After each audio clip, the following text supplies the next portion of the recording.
I like using Photoshop to visualize what the final design will look like when I'm thinking about changing something in my garden. But let me just share kind of what I'm planning for this season.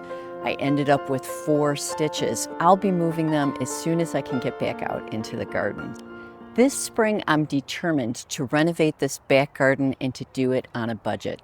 Hi, I'm Sue from Garden Moxie. Welcome to my garden. We're here at the end of March, and today I want to share what I finally have decided to do in terms of the design in my back garden, and just share some budget-friendly tips on how I'm going to renovate this space by moving some of the plants I already have, and I'm also planning on growing a lot of the plant material from seed. Okay, so this garden renovation, the key to being able to save some money is that I'm going to be moving some plants that are already in my garden into different spots. And 2 of those plants that I planned on moving were the 2 Japanese maples. You can see I managed to move one of them already. I need to move these trees while they're still dormant, and I am running out of time. Unfortunately, at the beginning of the week when I was working in the garden, I managed to cut my hand. I ended up with 4 stitches. My hand is going to be fine, but I can't move my hand working with my hand in the garden with shovels and what have you for another 3 weeks. So I kind of put the kibosh on moving some of my things. So I'm going to have to kind of think about what I'm going to do in the meantime. I don't want to move plants when they shouldn't be moved, especially a Japanese maple when it's such an expensive plant to replace. But let me just share kind of what I'm planning for this season. I have used Photoshop to kind of mock up the final design. I ordered 4 small trees for this space that I'm super excited about. They're due to be shipped tomorrow. And then I also got a beautiful white blooming, it blooms in the spring, a white blooming pearl bush.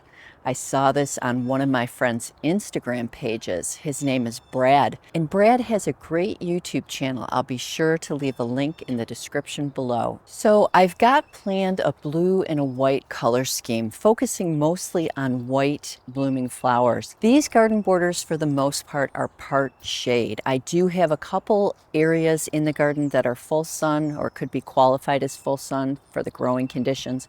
One of which is this area right here where the limelight hydrangea is.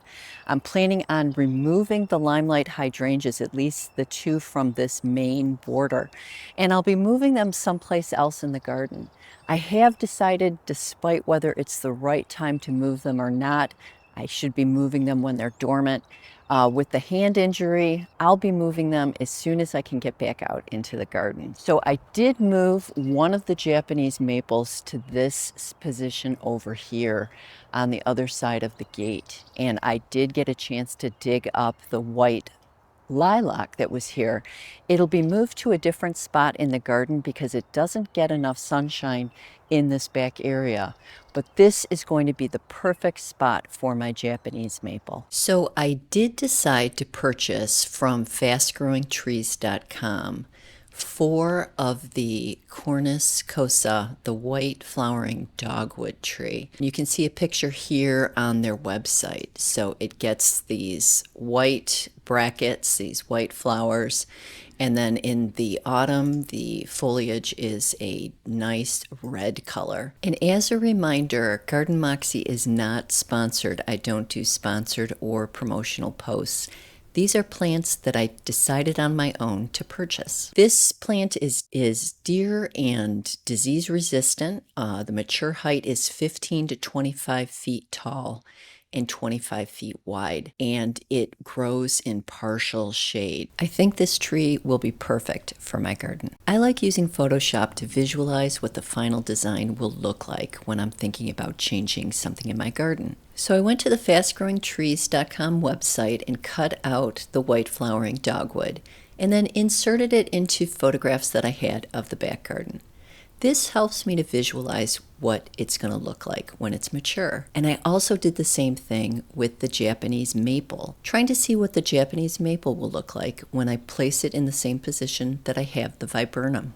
So I ordered this plant from Home Depot. and I received it literally just yesterday. It arrived in perfect shape. This is a first edition's version, a variety of this pearl bush. I'll leave the Latin name up on the screen so that you know the proper name for this plant. So this is hardy down to a zone 3 in terms of cold hardiness. It requires full sun. So it'll be perfect in the area where I have the current limelight hydrangea.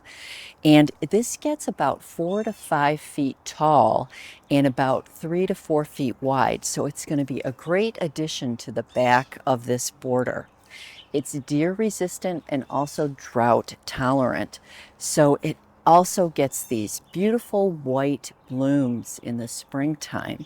So this is going to be a great addition to this new white and blue color scheme garden renovation. Last week I did share that I am doing a lot of plants from seed.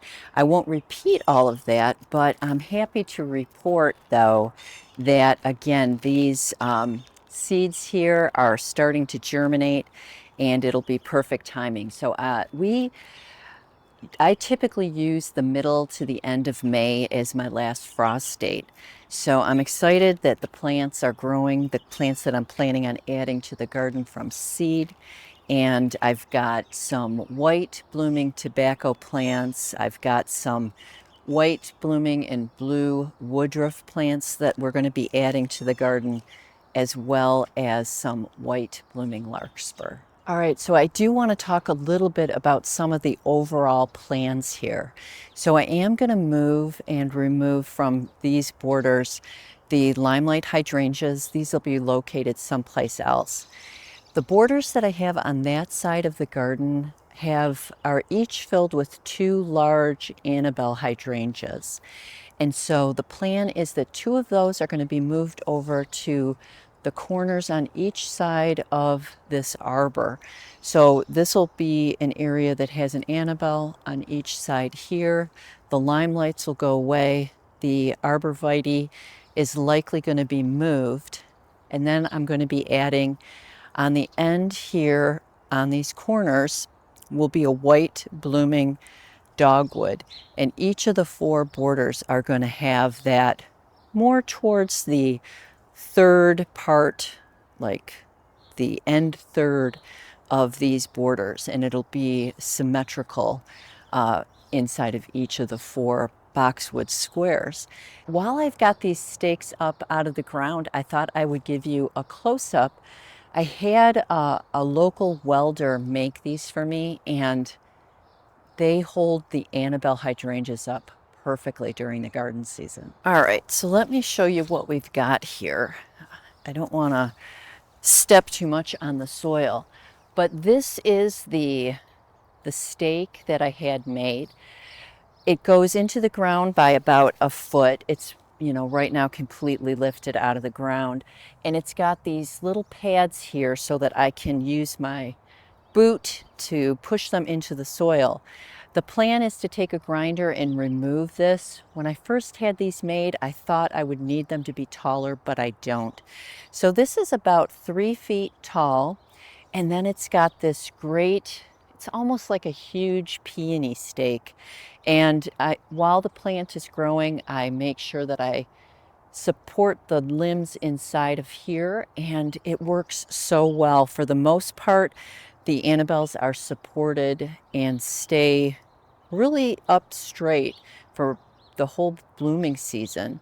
And even when we get heavy rain, for the most part, this stake works really well.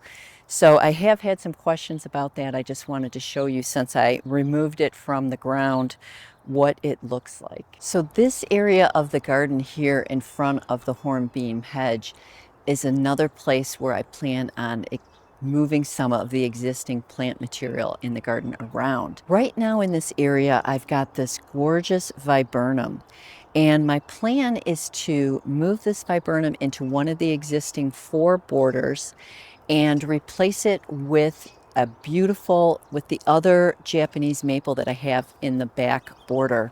I think that the dark purple foliage of that plant is going to look gorgeous here. And then when it turns that beautiful red color in the autumn, it would just look stunning with the green background. And again, in the autumn, the hornbeam trees turn yellow. So it would be a really beautiful color combination. Well, I'm sure you're exactly like me and you're super excited that garden season is here. I hope that you'll be able to follow along with this garden renovation.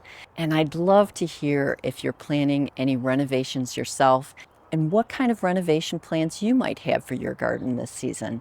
Everybody would love to hear it. Be sure to leave some comments below. That's it for this video, friends, and I'll see you in the next one.